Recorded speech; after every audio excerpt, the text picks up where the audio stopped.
Welcome, Wargamers, to the Ghurish plains of the Mortal Realms, because today we are taking our first crack at the, what's it called, Seasons of War Thondia lore, which is a campaign and narrative supplement that recently came out for Warhammer Age of Sigmar, and is, of course, set in the realm of Ghur on the titular continent of Thondia. Now, I did a full review of the book to kind of give you a sense of what it actually does from like a game support standard, so I'll leave a link to that video in the description down below. Check that out if you want some more, but just know that even though this series of videos is going to cover the actual story arc, because there is a specific story arc within this book introducing us to the incarnate, the Krun Spike or Spire or whatever it's called, incarnate of Ghur. But before all of that, within the context of the book, there's actually a lot of kind of hard to describe information rather than just reading it to you, like bits of letters from various factions reporting on what Ghur is like.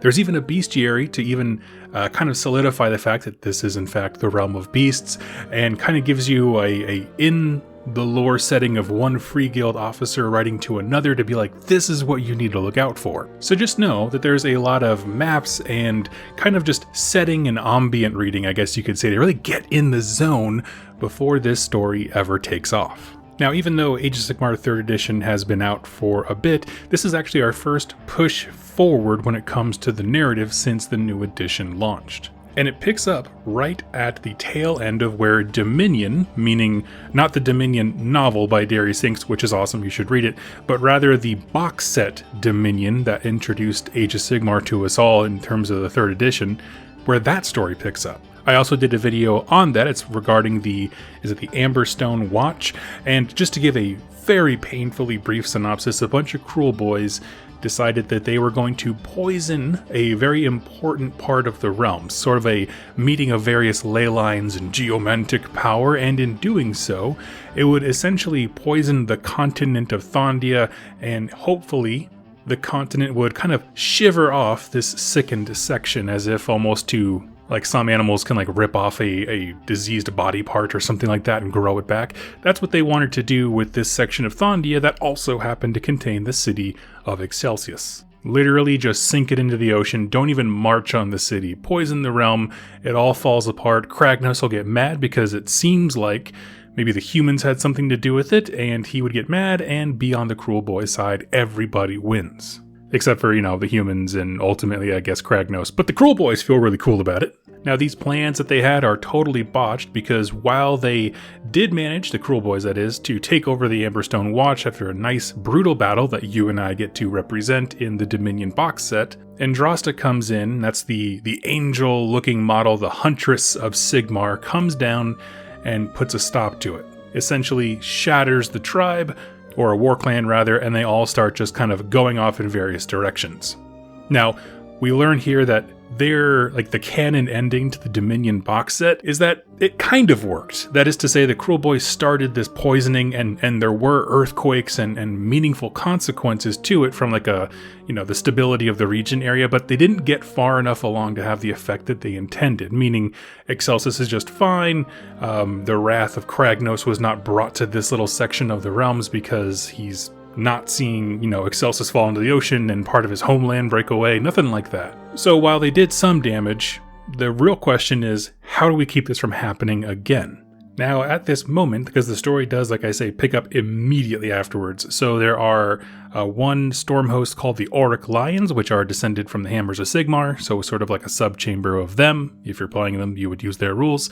And there's also a set of Astral Templars, who are sort of the prized monster hunter Viking-esque type of heroes that you often see in this sort of dark purple, kind of mauve-looking color. And when Andrasta arrives, she talks to the leader of the Auric Lions, and that is going to be, I believe it's Lord Imperatant Tiberain is the name of the actual hero. And they knew each other in a past life. Andrasta and Tiberain were actually from the same tribe, and so they had this rapport with one another, but Andrasta's being very dodgy about what their next step is. All she'll tell him is, we're basically going on a march out to this mountain range. Like, Amberstone Watch, for all intents and purposes, is defeated. The thing has crumbled, but as long as the cruel boys who had this plan aren't able to regroup, it should be relatively safe. We'll leave a small detachment here to watch it, and we're good. You and I, meaning this motley crew of Stormcast they've kind of just assembled, we are going into the heart of the storm. but she doesn't give any details about what they're hunting. Now, our story kind of pauses there with the Stormcast, and the perspective telling shifts over to kill a boss.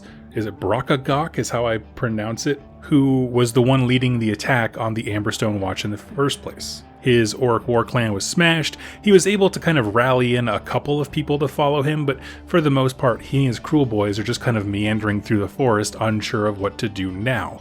They had all these great plans and visions for what would happen if they poisoned Amberstone Watch, and none of them happened. And as they're just kind of meandering through the forest, pondering what to do, a whole bunch of these like mud drakes kind of pop up. I don't really know how to describe them. They're just kind of large beasts. And it seems like these cruel boys are headed for a rather benign death, all things considered, right? They just got scattered to the wind and now they're going to get picked off by the dangerous realm that is Ghur. So these monsters pop up out of the mud, and what should save the day but a bunch of howling, mad orcs? Enter the Bone Splitters, the greatest of all forms of models and orcs.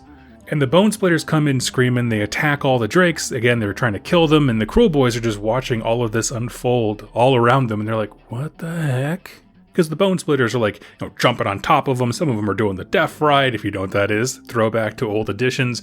They're cutting them open, they're like kind of taking the bones apart, and all the cruel boys are just standing around like, what are these maniacs doing? And that is when the Wurgog prophet of this little warband approaches the Killaboss and introduces himself as Desnorda. We learn a cool little bit of facts about him. One, he's a Wurgog prophet whose mask is fused to his face because he took a fire stream from a magma droth to the skull. Like it's just a burnt husk, but it's like jammed on his face now forever. This particular warband that he is leading is actually, I believe it's a Cop Ruck, which if you can imagine it is sort of like some of the more elite units of the Bone Splitters, if you could call them quote-unquote elite units. It's just the most insane. Some of them ride boars in the form of boar boy maniacs, others are the savage moor boys. And there's like lesser heroes that run around amongst them. And this prophet shows up, his boys are tearing apart these drakes all around them, the fight is over, everyone's safe now. But when the prophet walks up, he has this mission. He's like, Mork himself sent me to talk to you. Which is like, gotta be a big deal, right? You just failed as a Killaboss. You got scattered to the wind, you almost got killed by a whole bunch of like just mud monsters, and then someone's like, you were chosen by God. And he goes on to explain, we have a kind of a divine calling. Something's pulling me towards the Kronspire mountain range, but I knew, and Mork told me, I had to collect you first. He knew he was being pulled towards the mountain range, but, he was given a side quest to make sure it succeeds. And so, without a whole lot of direction, he decides to tag along. And so this would be a great way to, if you're using the Path to Glory rules for your army, integrate a few cruel boys into your Bone Splitter force. But that's an aside. The whole warband is headed over to the Kronspire Mountains, and this is actually, I like the way that they detailed this. It's a frustrating travel. Like, it sounds like every road trip you've ever had with, like, your family. Because the Killaboss and like all his cruel boys, they're pretty mission focused. Cruel boys can be very cunning and very like, have a plan and bring that plan to fruition. So they're like walking straight towards the mountains. Whereas all these Bone Splitters, they get distracted by anything that moves and they all go, "Blah!" and they all charge that way. And then, they're kind of pinballing their way. And they also move at a ridiculous pace. And the cruel boys are actually having trouble keeping up with them. Now, as they're approaching this mountain range, they start to see some very odd things. They saw, first of all, beastmen, so beasts of chaos, think mostly Ghur and Bulgur from the sounds of it, as well as monsters that come on later on. But also like humans that are like in bent back positions. I almost think of like a flesh eater quartz ghoul, but they're not like deathly. They're just weird kind of like half animal, half, maddened human thing.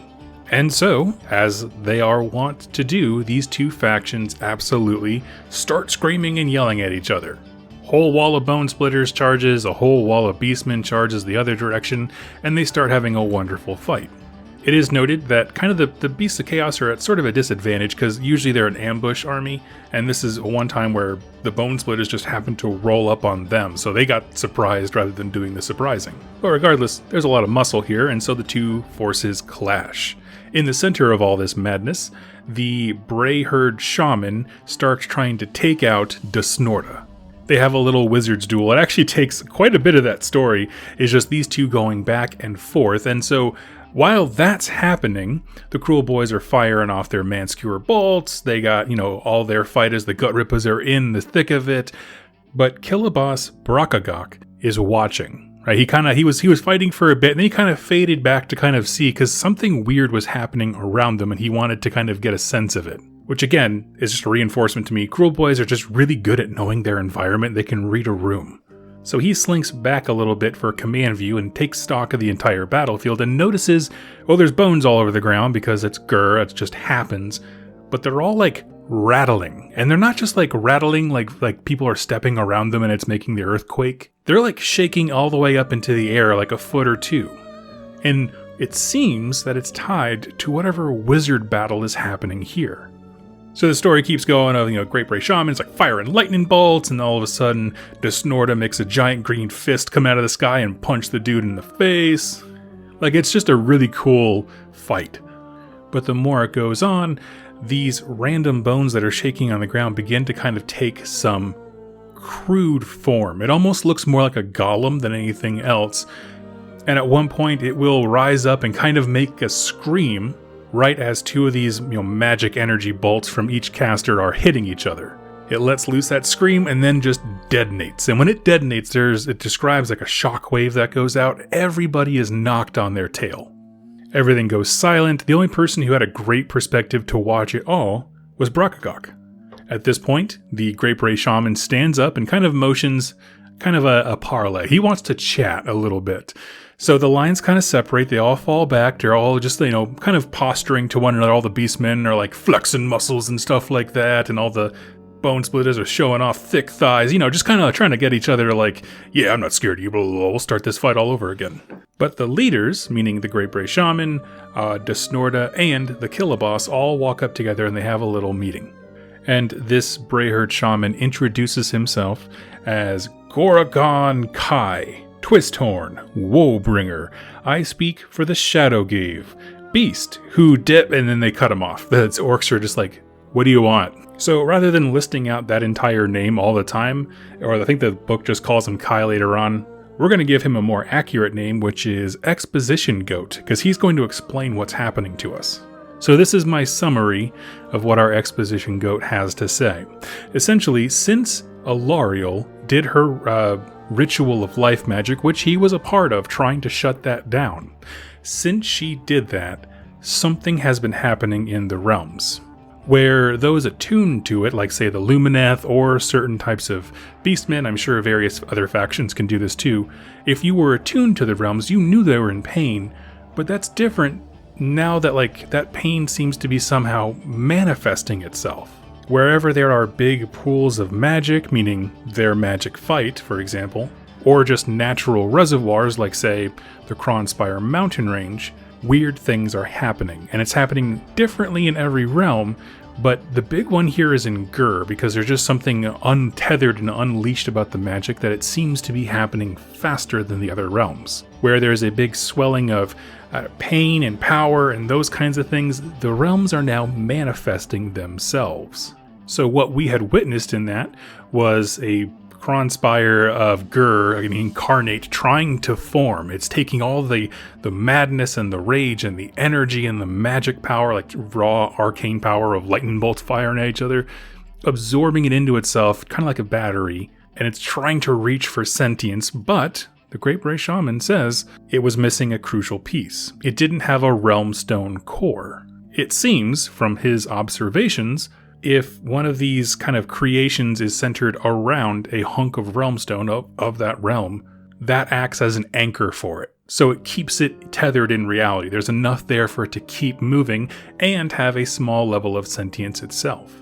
And I mean, in the orcs throughout the conversation, I actually really like their depiction as they're listening. And of course, with a Killaboss, he's looking for ways to subvert or use this information to his advantage. Cruel Boys are very smart.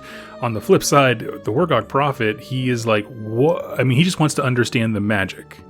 But the way that they talk back to this Brayherd Shaman is very entertaining. But essentially the question comes down to, why are you telling us this? Like, why? We're all ready to fight. Why are you stopping to explain this, Exposition Goat of the Mountain? And he says, listen, I'm going to help you, right? It's going to work together. So it's got destruction and chaos working together.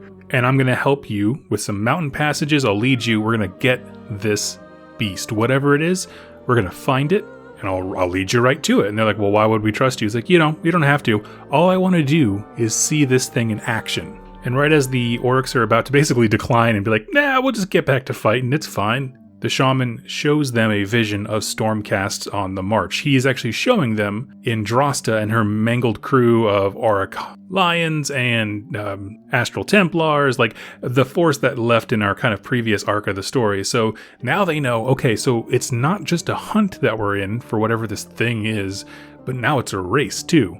Okay, you know what? We'll take that. If all you want to do is watch him, sure. And so Beasts of Chaos and Auric War Clans fist bump at the end of the chapter. Now I'm going to pause there for this specific story segment and simply ask, why is this cool? Of course. Well, for one, I really like the idea of them picking up immediately after the starter box concludes. I think that that's a strong place, because it's a little thing that all of us would have as a sort of a mutual starting point. I mean, the name is certainly familiar. They've mentioned it a few times, and then if you're just getting into the game, of course, it just continues that exact story. Some of the things that are hard to articulate that come up in this section of the story is, one, the fractious nature of the Stormcast. I feel like it's never been quite as clear that, like, not that they don't trust each other, but there are inner tensions. For example, Andrasta is not sharing the entire truth. Why? And that actually puts a strain on her relationship with the Lord Imperatant, and the two need to be able to work together. Again, just like in the book Dominion by Darius Hinks, we're learning with the Stormcast. And I do like that as sort of like an interesting perspective for sure. Because honestly, Andrasta doesn't even know what she's looking for. She knows something is wrong, something is tied to the right of life that Alariel did. Everybody seems to understand this intrinsically, that was a bad idea, but it's clear to all participants that something's not right. The fact that the Bone Splitters think that they're having a revelation from Mork himself, detailed enough to tell them to go pick up the Killaboss to help them. The Beasts of Chaos having all kinds of signs of importance and having their own visions of a world destabilized into chaos. And the Stormcast having vague orders to go check this place out. Like, what is so monumental that it could manifest itself differently to each of these factions? It's very interesting. You know, because like with the Necroquake, it was one singular event that everybody felt the effects of, but this is something different. If you're paying attention, then you know something's wrong. And it so happens that these three factions are actually paying attention. Now, I'm going to be honest with you, I have made you wait for desserts, because the second half of this story is pretty great. There's a lot of fighting, like a lot, and that's when we get to see the Kronspire Incarnate of Ghur in full action, and I can't wait to share it with you. So I hope that you would join me for that. Thank you for watching this video. I look forward to seeing you in my next Age of Sigmar lore bit. I'll chat with you later. Happy wargaming.